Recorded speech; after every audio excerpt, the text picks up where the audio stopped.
Hello student, मैं Manish Malviya Anveera online school classes में आप सभी का स्वागत करता हूं। हम पढ़ रहे थे क्लास 11 की एग्रीकल्चर बायो कृषि जीव विज्ञान के बारे में अपन पढ़ रहे थे। ठीक है, उसका अपन ने अध्याय 18वां अपने चल रहा था, 18वां अध्याय, जिसका नाम है पारिस्थितिकी तंत्र संरचना एवं कार्य। इस अध्याय में अपने पारिस्थितिकी तंत्र के बारे में पढ़ा, पारिस्थितिकी तंत्र के जैविक और अजैविक घटकों के बारे में अध्ययन किया। और कल हमने शुरू किया था जो पारिस्थितिकी तंत्र के कार्य के बारे में अपन ने शुरू किया था। पारिस्थितिकी तंत्र के कार्य अपन ने शुरू किए थे, जिसमें ऊर्जा स्तूपों के बारे में अपन ने पढ़ा था। ठीक है, और आज अपन खाद्य श्रृंखला एवं खाद्य जाल के बारे में पढ़ेंगे। तो देखिए, आज का हमारा टॉपिक है खाद्य श्रृंखला एवं खाद्य जाल। क्या होता है खाद्य श्रृंखला एवं खाद्य जाल? खाद्य श्रृंखला एवं खाद्य जाल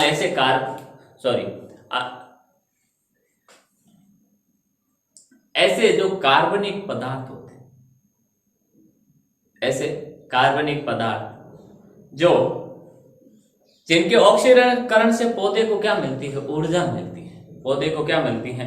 और जंतुओं को ऊर्जा मिलती है। पौधे और जंतुओं को ऊर्जा मिलती है, उन्हें अपन खाद्य पदार्थ कहा जाता है। देखिए, ऐसे कार्बनिक पदार्थ जिनके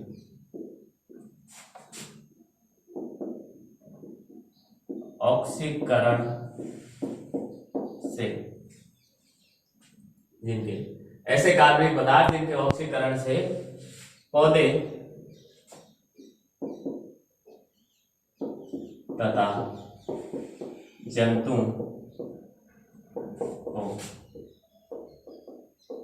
जैविक ऊर्जा मिलती है। जैविक ऊर्जा मिलती है, तो ऐसे पदार्थों को अपन उन्हें खाद्य पदार्थ कहा जाता है। खाद्य पदार्थ या खाद्य कहा जाता है। खाद्य पदार्थ या खाद्य कहा जाता है। ठीक। अब प्रत्येक जो हरे पौधे होते हैं वो उत्पादक का कार्य करते हैं, और उन उत्पादकों को कौन खाते हैं? उपभोक्ताएं खाते हैं, जिसमें प्राथमिक, द्वितीयक और तृतीयक उपभोक्ताएं आते हैं। इस प्रकार क्या होता है कि जो प्रत्येक जीव होता है वो क्रम से क्या करता है? दूसरे जीव को खाता है, दूसरे जीव पर अपने भोजन के लिए निर्भर रहता है। तो ये प्रत्येक जो स्तर होता है, जैसे उत्पादक एक स्तर, दूसरा, अब उत्पादकों को कौन खाता है? ठीक है, उत्पादकों को उपभोक्ता खाते हैं। उपभोक्ता में प्राथमिक उपभोक्ता दूसरा स्तर, द्वितीय उपभोक्ता तीसरा स्तर, और अगला उपभोक्ता चौथा स्तर। ठीक है, तो ये जो स्तर है वो पोष स्तर कहलाते हैं। वो क्या कहलाते हैं? वो पोष स्तर कहलाते हैं। देखिए, उत्पादक को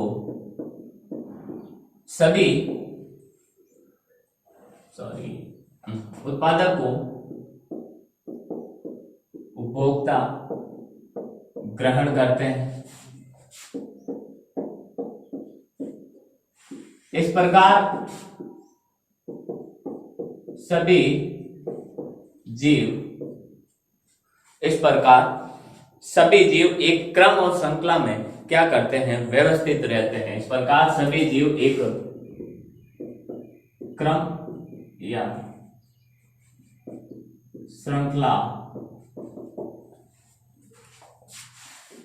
में व्यवस्थित रहते हैं। क्रम या श्रृंखला में क्या करते हैं? व्यवस्थित रहते हैं। इस श्रृंखला के प्रत्येक स्तर को इस श्रृंखला के प्रत्येक स्तर को पोष स्तर कहा जाता है। पोष स्तर कहा जाता है। जैसे देखिए आप एग्जाम्पल के तौर पर देखिए, जैसे उत्पादक कौन है? हरे पादप। इनको खाते हैं प्राथमिक उपभोक्ता, फिर इनको खाते हैं द्वितीयक उपभोक्ता, फिर इनको खाते हैं तृतीयक उपभोक्ता, फिर इनको खाते हैं अपघटक। ठीक है, तो ये पोष स्तर प्रथम, ये पोष स्तर फर्स्ट, ये सेकंड, ये थर्ड, ये फोर्थ, ये फिफ्थ, इस प्रकार से तो ये पोष स्तर कहलाते हैं। ठीक है, अब खाद्य में, और इनको दर्शाते कैसे? इनको अपन इस प्रकार से दर्शाते हैं, T1 से पोष स्तरों को दर्शाते हैं T से, और ये दूसरा है तो T2, ये T3, ये T4, ये T5।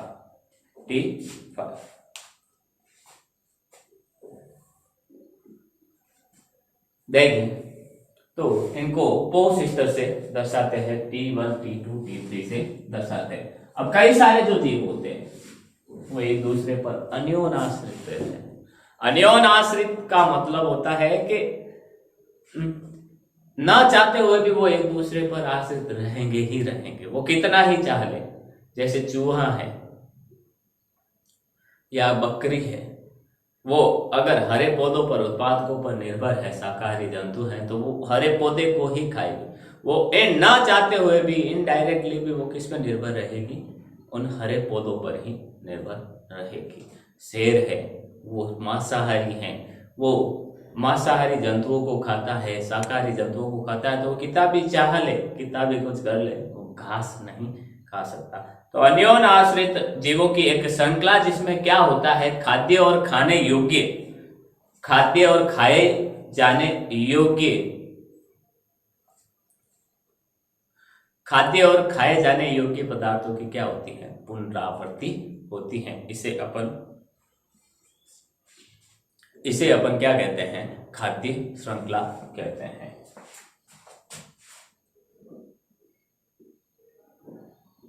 अन्योन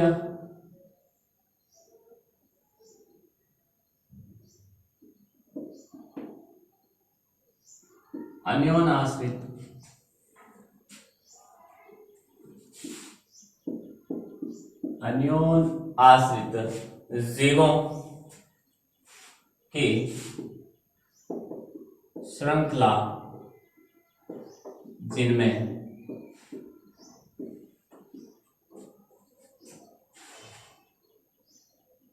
जिसमें खाद्य एवं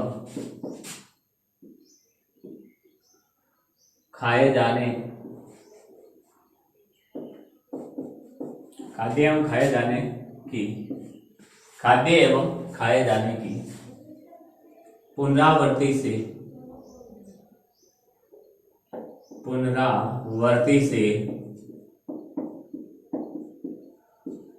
ऊर्जा का प्रवाह होता है।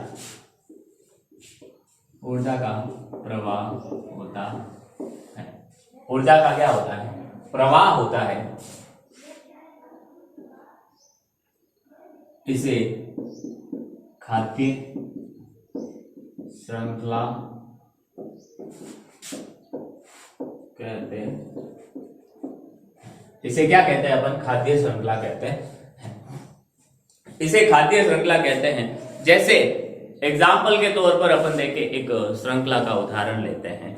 जैसे घास स्थल की जो श्रृंखला होती है, एग्जाम्पल देखें, जैसे घास स्थल की श्रृंखला, ये घास के स्थल में पाए जाने वाली श्रृंखला होती है।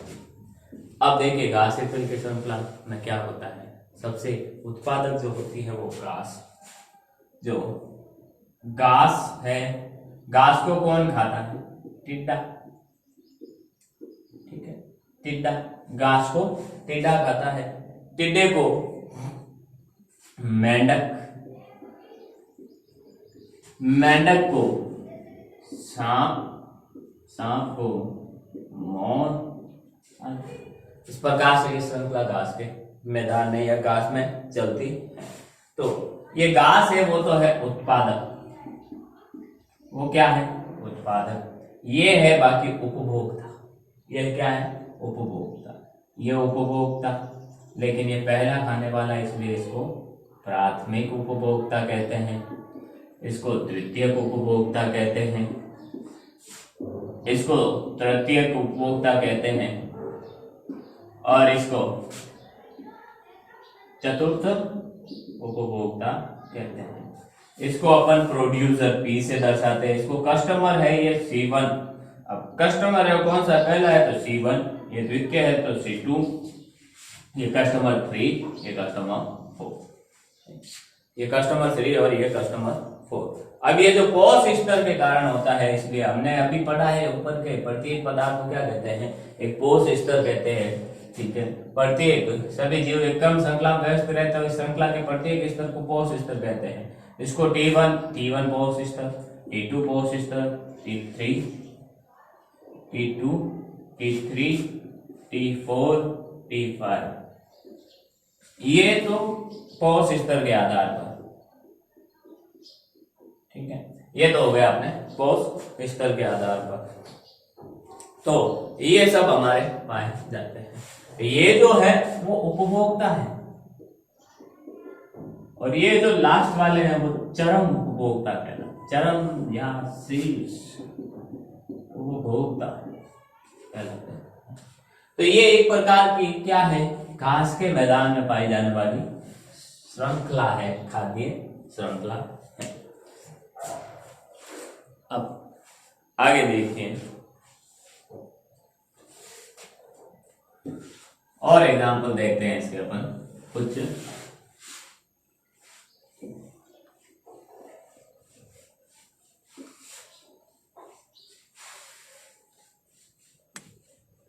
जैसे जलीय आवास में जो श्रृंखला पाई जाती है,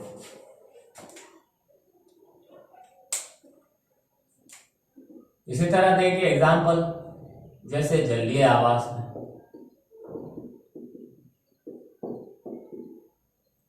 जो खाद्य श्रृंखला पाई जाती है, सबसे पहले तो उत्पादक होते हैं पादप, पल्लवक। ठीक है, इन पर निर्भर रहते हैं जंतु पल्लवक। इन जंतु पल्लवकों को कौन खाते हैं, छोटी मछलियां।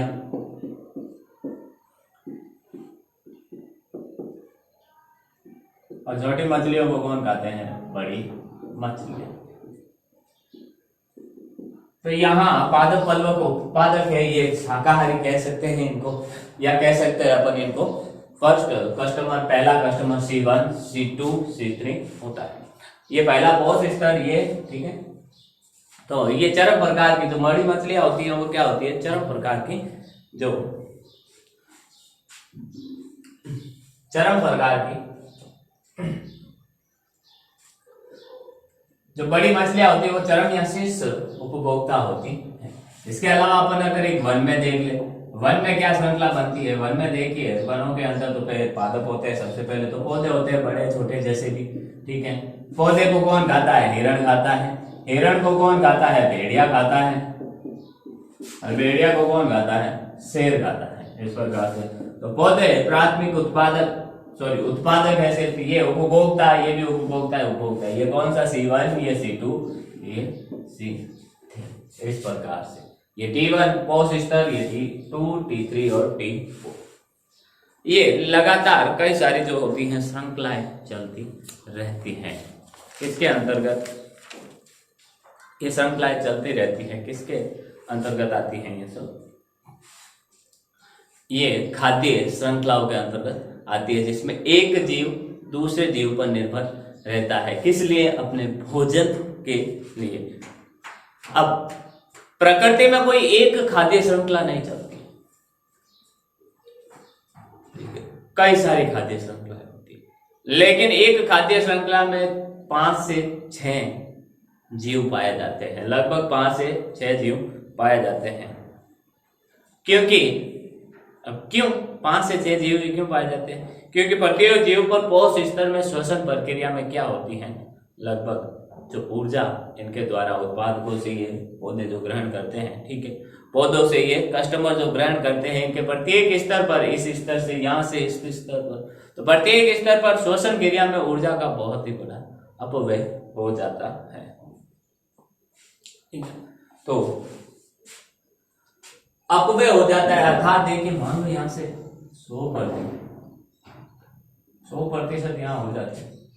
यहां से जब ये ग्रहण करेगा, ठीक है, इसके पास भी मान लो वो पूरी 100 आ गई, तो इस 100 में से लगभग जो 90% होता है वो तो इसकी श्वसन क्रिया में चला जाता है।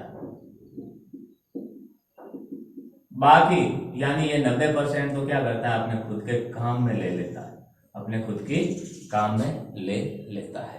ठीक है, बाकी जो पीछे 10% बचता है वो आगे यहाँ जाता है। फिर यहाँ इस 10% का 90% ये काम में ले लेते, फिर इसका जो 10% बचता है अर्थात 1% वो यहाँ आ जाता है। वो कहाँ आ जाता है, यहाँ। अब इस 1% का जो 90% है ये काम में ले जाता है आगे 50%। तो एक कोश स्तर में लगभग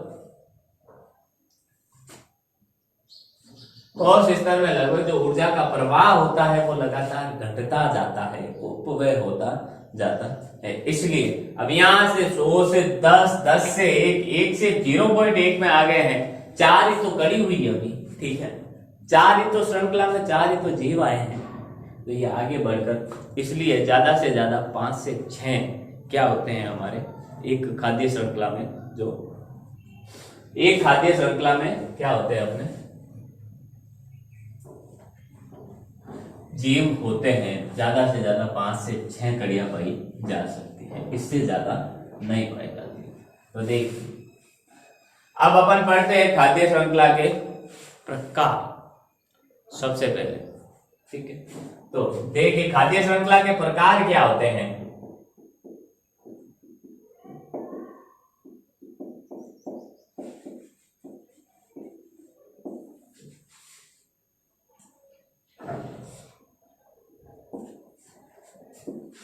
इनके प्रकार 3 होते हैं टोटल।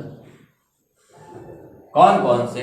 इनके प्रकार 3 होते हैं। एक तो परभक्षी या शाकाहारी खाद्य श्रृंखला, परभक्षी या शाकपति खाद्य श्रृंखला या शाकाहारी खाद्य श्रृंखला।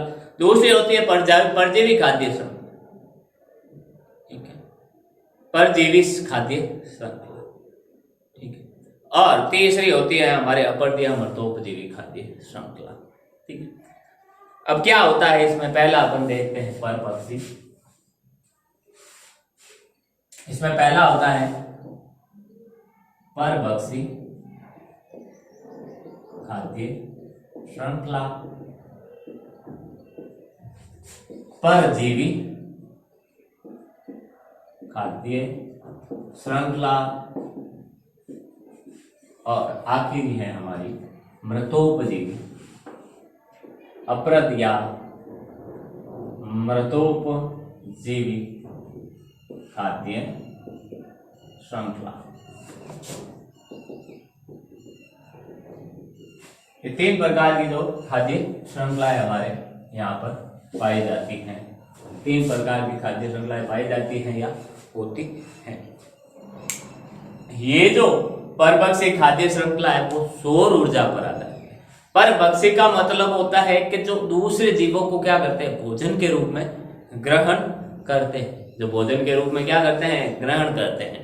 अब भोजन के रूप में कौन ग्रहण करता है, पौधों को, शाकाहारी शाकाहारी को मांसाहारी, मांसाहारी को अपघटक। अर्थात ये ऐसी श्रृंखला है जिसमें और सौर ऊर्जा पर आधारित है। अर्थात सौर ऊर्जा पर कैसे आधारित है, प्रकाश संश्लेषण क्रिया। सबसे जो पहला उत्पादक होता है वो हरे पौधे होते हैं इसमें। और हरे पौधे को ऊर्जा कहाँ से मिलती है, हरे पौधे को ऊर्जा कहाँ से मिलती है, हरे पौधे को ऊर्जा मिलती है सौर ऊर्जा के रूप में, ठीक है। और वो सौर ऊर्जा से क्या करते हैं, वो सौर ऊर्जा से प्रकाश संश्लेषण की क्रिया करते हैं और ऊर्जा का भंडारण करते हैं, अपने भोजन का निर्माण करते हैं, अपने भोजन का निर्माण करते हैं, ठीक है।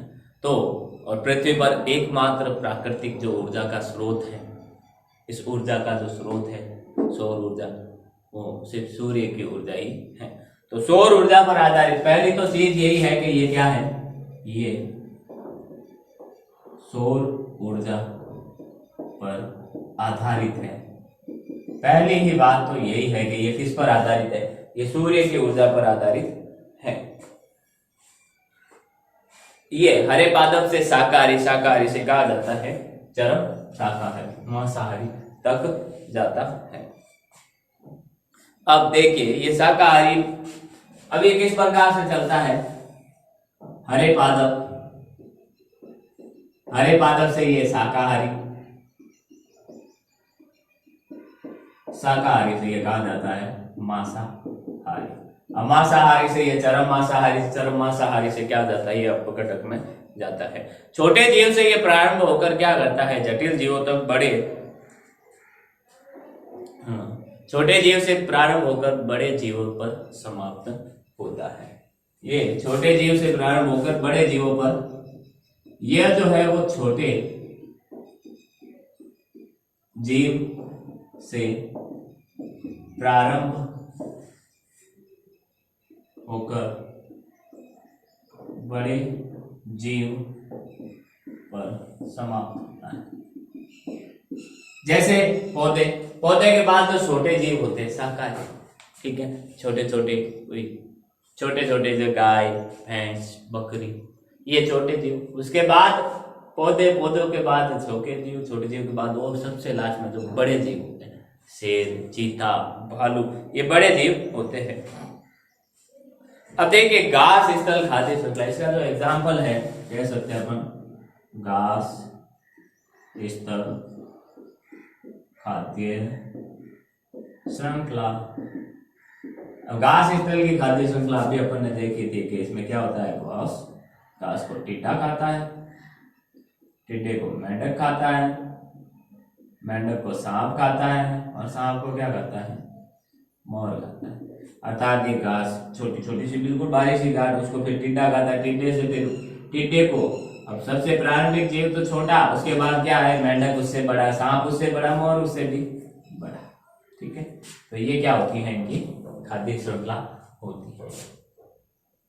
अगली जो अपनी खाद्य श्रृंखला है, परजीवी खाद्य श्रृंखला है। परजीवी किसे कहते हैं, जो अपने भोजन के लिए क्या करते हैं, दूसरे जीवों पर पूरी तरीके से निर्भर रहते हैं, उनके शरीर पर, आंतरिक या बाह्य भाग से उनके शरीर पर क्या रहते हैं, उनके शरीर में रहते हैं। देखिए ये बड़े जंतुओं से प्रारंभ होकर छोटे जंतुओं में खत्म होती है। ये कहाँ से प्रारंभ होती हैं, बड़े जंतुओं से प्रारंभ होकर छोटे जंतुओं पर समाप्त होती है। ये बड़े जंतु से प्रारंभ होकर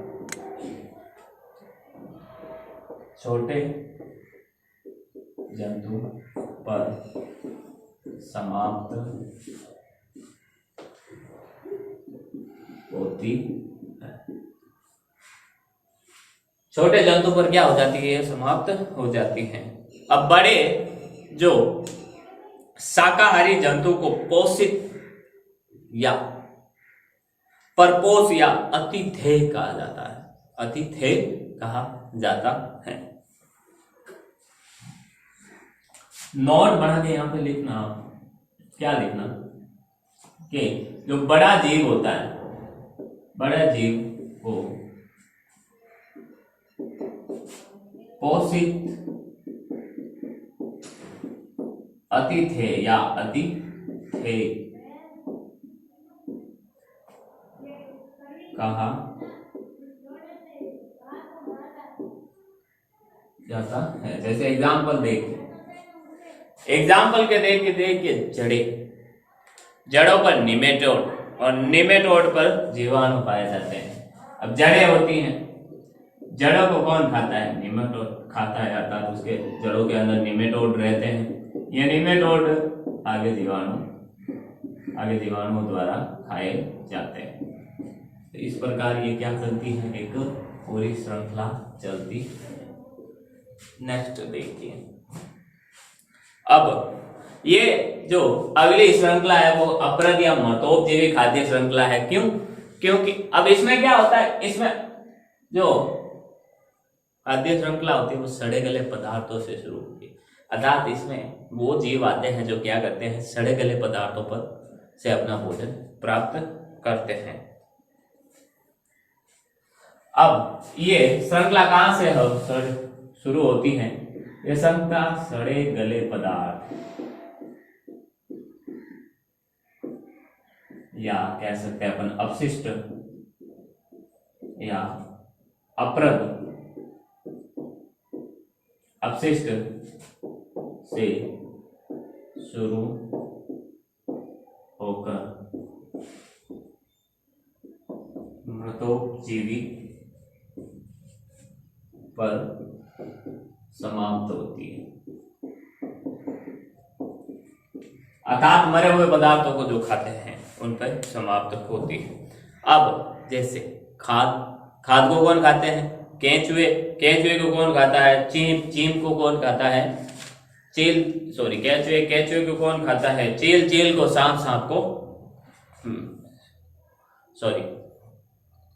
उल्टा बोल गया मैं। जैसे खाद होती, ठीक है, अपशिष्ट पदार्थ गोबर, ये खाद को कौन खाता है? केंचुए को कौन खाता है? मेंढक को खाते हैं सांप को चील खाती है। तो ये एक उदाहरण है।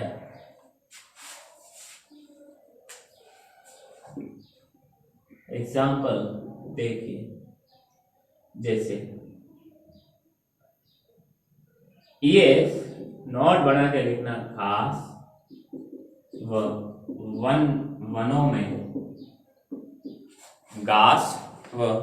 वनों में अत्यधिक महत्वपूर्ण है। ये अत्यधिक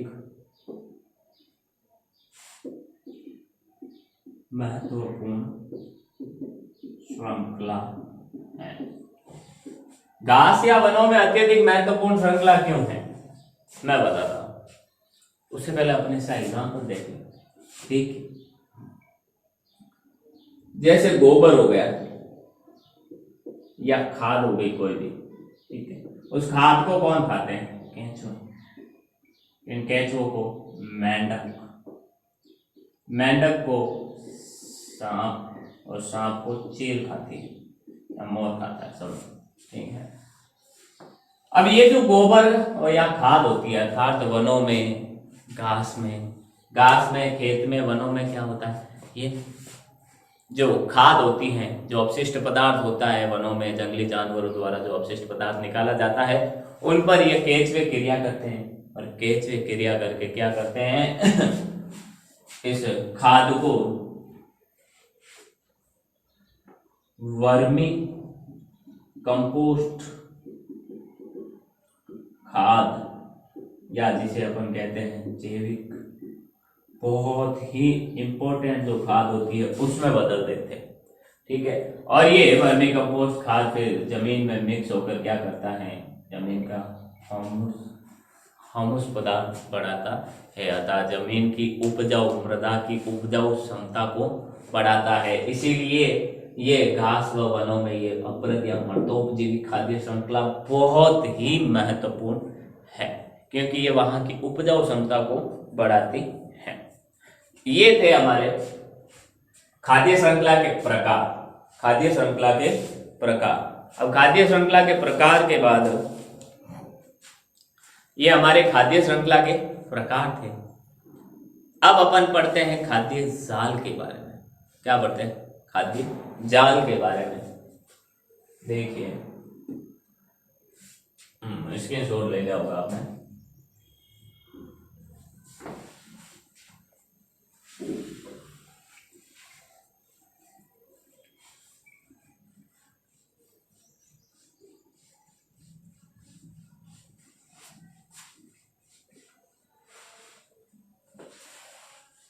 खाद्य जाल क्या होते हैं देखिए। अब खाद्य जाल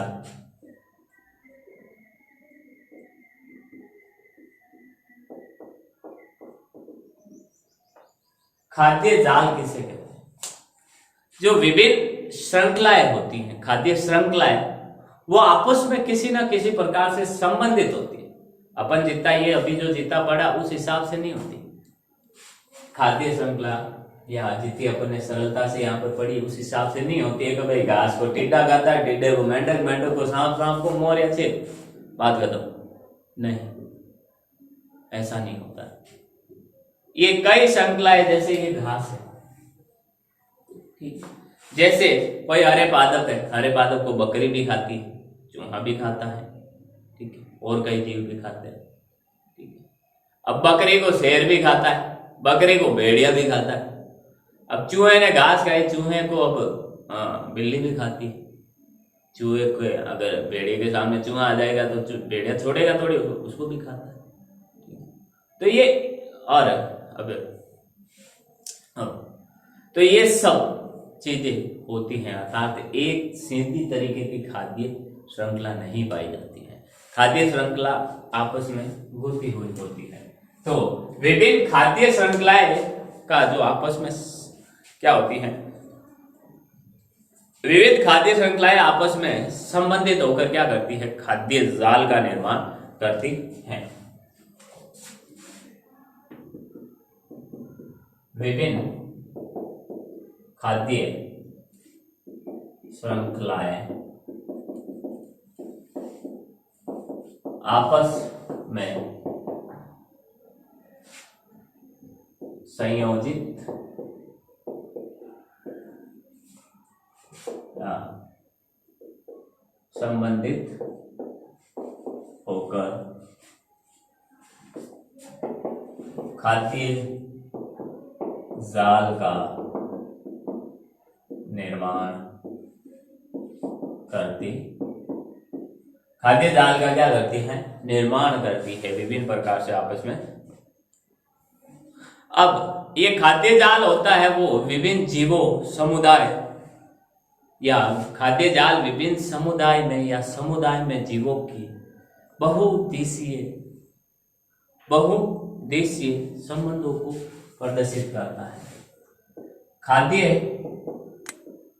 जाल विभिन्न समुदाय के जीवों के बहुउद्देशीय संबंधों क्या करता है, खाद्य जाल समुदाय के जीवों के बहुउद्देशीय संबंधों को दर्शाता है। बहुउद्देशीय, जैसा अपन ने बहुउद्देशीय कैसे होता है, देखिए अपन इसकी एक खाद्य जाल के बारे में अपन पढ़ते हैं। जैसे ये हरा पादप, ठीक है, जो उत्पादक है। अब इस हरे पादप को कौन कौन खाता है? हरे पादप को बकरी खाती है, हरे पादप को खरगोश भी खाता है इसी हरे पादप को फिर कौन खाता है, चूहा भी तो खाता है, ये चूहा भी तो खाता है। इस जो अब आगे देखिए, उल्लू, चूहे को उल्लू भी खाता है, सांप भी खाता है। अब चूहे को कौन कौन खाता है, मान लो उल्लू खाता है, फिर इसी चूहे को सांप भी तो खाता है, इसी चूहे को कौन खाता है, सांप भी तो खाता है, ठीक है। फिर अब चूहे को और भी तो खाती है, जंगली बिल्ली खाती है, जंगली बिल्ली या हमारे घर की बिल्ली भी खा लेती है, ठीक है, घर के अंदर रहने वाली बिल्ली भी क्या करती है, इसको खा लेती है, ठीक है। और फिर सियार, भेड़िया जो होते हैं वो खरगोश को खाते हैं, सियार,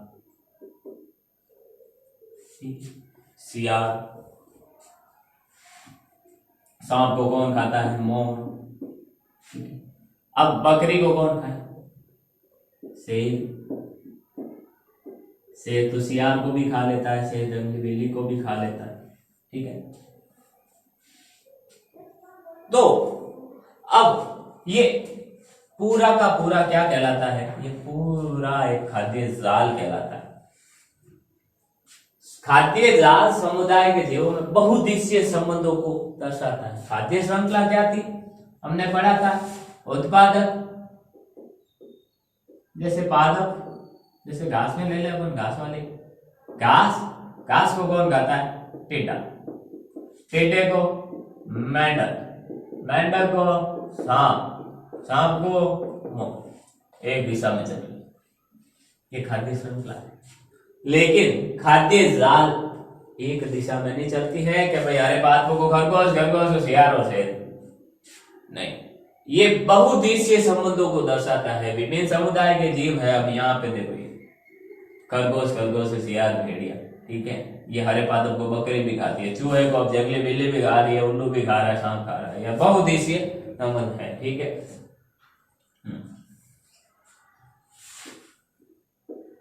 तो ये बहुदिशीय संबंधों को दर्शाता है। अब किसी भी पारितंत्र में जो खाद्य जाल जितना जटिल होता है, विशाल होता है, वो पारिस्थितिक तंत्र को उतना ही संतुलित और स्थिरता प्रदान करता है, क्योंकि इसमें लिए उपभोक्ता के लिए कई प्रकार के विकल्प उपस्थित होते हैं। बहुत बड़ी बात है ये, ठीक है, बहुत ही बड़ी बात है। अपन देखते हैं, तो ये खाद्य जाल आपको समझ में आया होगा।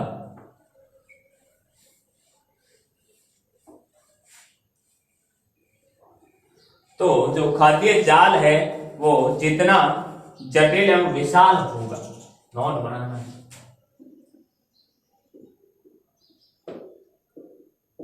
खाद्य जाल जितना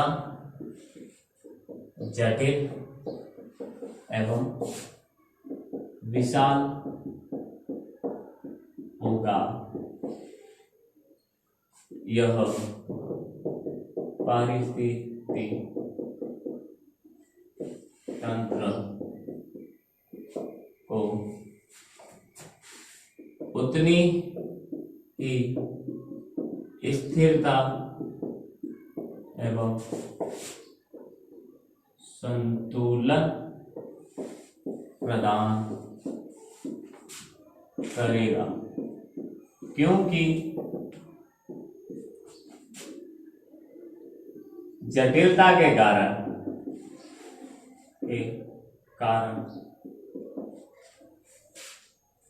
जटिलता और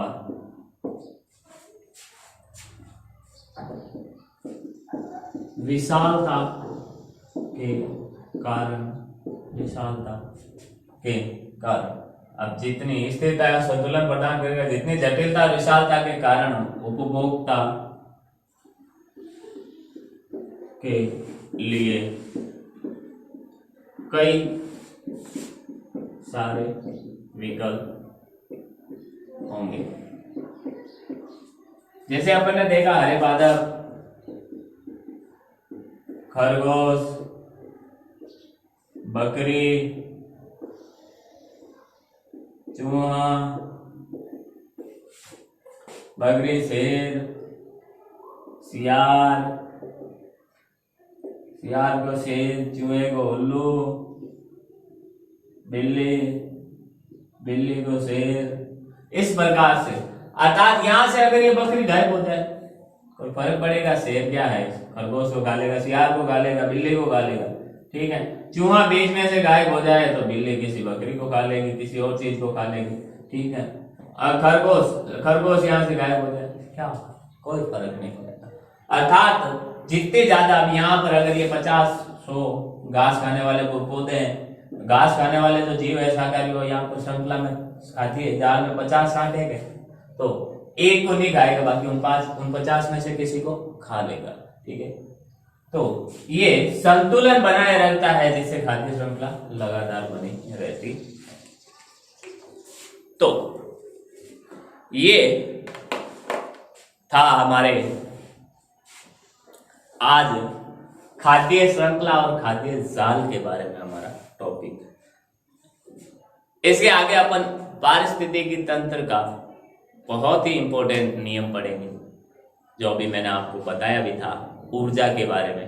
तो पारिस्थितिकी तंत्र में ऊर्जा का प्रवाह किस प्रकार होता है वो अपन आने वाली क्लास में पढ़ेंगे।